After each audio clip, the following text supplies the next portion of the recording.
اعوذ باللہ من الشیطان اللعین الرجیم بسم اللہ الرحمن الرحیم وصلی اللہ علی محمد وآل بیتہ الطیبین الطاہرین المعصومین۔ بارگاہ ملکوتی امیر المومنین صحن حضرت امیر المومنین صلوات اللہ وسلامہ علیہ سے فقہی احکام کا سلسلہ بیت الخلاء کے احکام تک پہنچا ہے، اور بیت الخلاء کے احکام کا آج چھٹا درس مومنین کرام کی خدمت میں لے کے حاضر ہوں۔ سوال یہ ہے کہ اگر ہاتھ میں ایسی انگوٹھی ہو جس پہ اللہ تعالیٰ کا اسم مبارک لکھا ہوا ہو، یا قرآنی آیات اس کے اوپر تحریر ہیں، یا ائمہ اہل بیت علیہ السلام کے اسماء مبارکہ انگوٹھی کے اوپر درج ہیں، تو کیا ایسی انگوٹھی پہن کے اسے اپنے ساتھ بیت الخلاء یا حمام میں لے کے جانا جائز ہے یا جائز نہیں ہے؟ جواب یہ ہے کہ مکروہ ہے، لیکن اگر نجاست کا خوف ہے کہ ان چیزوں پہ جو انگوٹھی کے اوپر لکھی گئی ہیں اللہ کا نام ہے یا قرآنی آیات ہیں یا ائمہ اہل بیت علیہ السلام کے مبارک اسماء ہیں، اگر وہ انگوٹھی کے اوپر لکھے ہوئے ہیں اور یہ خوف ہے کہ نجاست ان تک پہنچ جائے گی یا یہ عمل توہین اور بے احترامی شمار ہو، تو بیت الخلاء میں لے جانا درست نہیں ہے، یہ عمل درست اور صحیح نہیں ہوگا،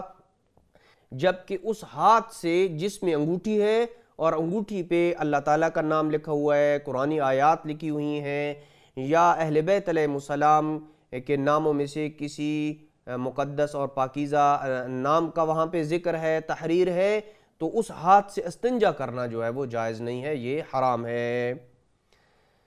اگلا سوال یہ ہے کہ کیا بیت الخلاء کے اندر کی زمین پاک شمار ہوتی ہے، جبکہ عام طور پر اس میں لوٹے سے استنجا کیا جاتا ہے؟ عام طور پہ آج کل تو پائپ استعمال ہوتے ہیں، لیکن اب بھی کچھ لوگ ایسے ہیں کہ جو اپنے گھروں میں پائپ استعمال نہیں کرتے بلکہ لوٹا استعمال کرتے ہیں، تاکہ لوٹے سے وہ آسانی سے طہارت کر سکیں، چونکہ پائپ سے بعض اوقات جب پائپ کو کھولا جاتا ہے تو چھینٹیں اڑتی ہیں۔ تو سوال یہ پیدا ہوتا ہے کہ کیا بیت الخلاء کے جو اندر کی زمین ہے، عام طور پہ وہاں پہ پانی جمع ہوتا ہے بیت الخلاء کے اندر، تو کیا وہ زمین پاک ہوگی یا پاک نہیں ہوگی؟ جواب یہ ہے کہ جب تک بیت الخلاء کی زمین کے نجس ہونے کا آپ کو یقین نہیں ہے، اور یہ بہت ہی مبتلا بے مسئلہ ہے، جب بھی بیت الخلاء کے اندر کوئی پانی جمع ہوا دیکھا جاتا ہے، آپ نے جوتے پہنے ہوئی ہیں، آپ کے کپڑوں کے نیچے سے، پینٹ یا شلوار کے نیچے سے وہ پانی لگ گیا ہے، تو لوگ شمار کرتے ہیں کہ یہ پانی نجس ہے، چونکہ اس لیے آپ کا کپڑا، آپ کا لباس جو ہے وہ نجس ہے۔ ایسا نہیں ہے، جب تک بیت الخلاء کے اندر موجود پانی کی نجاست کا آپ کو یقین نہیں ہو جاتا ہے، وہ زمین پہ کھڑا ہوا پانی جو ہے آپ کو اس کے بارے میں یقین نہیں ہے کہ وہ پانی نجس ہے یا پاک ہے، تو اس پانی کو آپ پاک شمار کریں گے، لہذا وہ پانی نجس نہیں ہے۔ بیت الخلاء کے اندر کھڑا ہوا پانی جب تک اس کی نجاست کا آپ کو یقین نہیں ہے، وہ اگر آپ کے لباس کے اوپر، آپ کے ہاتھوں کے اوپر، آپ کے جوتوں کے اوپر کہیں بھی لگ جاتا ہے، تو آپ ان چیزوں کو پاک شمار کریں گے۔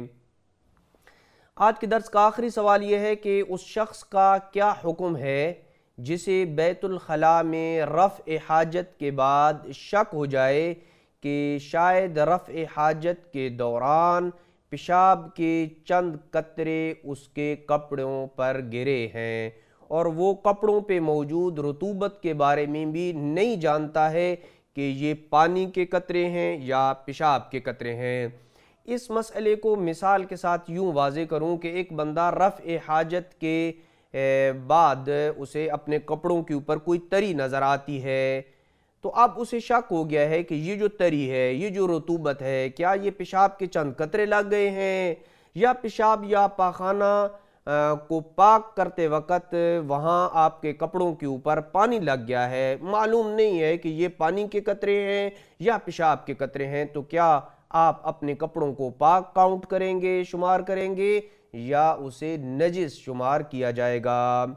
جواب یہ ہے کہ جب تک کسی چیز کی نجاست کا آپ کو مکمل یقین نہیں ہوتا، اسے آپ پاک تصور کریں گے، اور یہ اللہ سبحانہ وتعالیٰ نے ہادیان برحق کے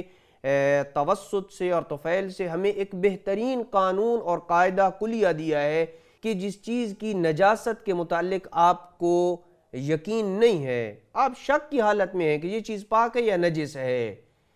تو جس چیز کی نجاست کا آپ کو یقین نہیں ہے، کنفرم نہیں ہے، 100% آپ کو علم نہیں ہے کہ یہ چیز جو ہے وہ نجس ہے، اسے آپ پاک تصور کریں گے۔ اور اس قانون کو اگر آپ اپنی زندگی میں نافذ کر دیں تو آپ کے بہت سارے مسائل حل ہو جائیں گے۔ سڑک چلتی ہوئی ہے، موٹر سائیکل گاڑی قریب سے گزری، چھینٹیں اڑ کے پانی کی آپ کے جسم کے اوپر، آپ کے لباس کے اوپر پڑیں، آپ کو شک ہو جاتا ہے کہ یہ چھینٹیں پاک ہیں یا پاک نہیں ہے، پاک تصور کریں انہیں چونکہ آپ کو یقین نہیں ہے۔ بیت الخلاء کے اندر کھڑا ہوا پانی آپ کے لباس کے اوپر لگ گیا، آپ کو شک ہو جاتا ہے کہ یہ پاک ہے یا پاک نہیں ہے، اسے آپ پاک تصور کریں گے۔ پس جس چیز کی بھی نجاست کا آپ کو یقین نہیں ہوتا ہے اسے آپ پاک تصور کریں گے۔ وصلی اللہ علی محمد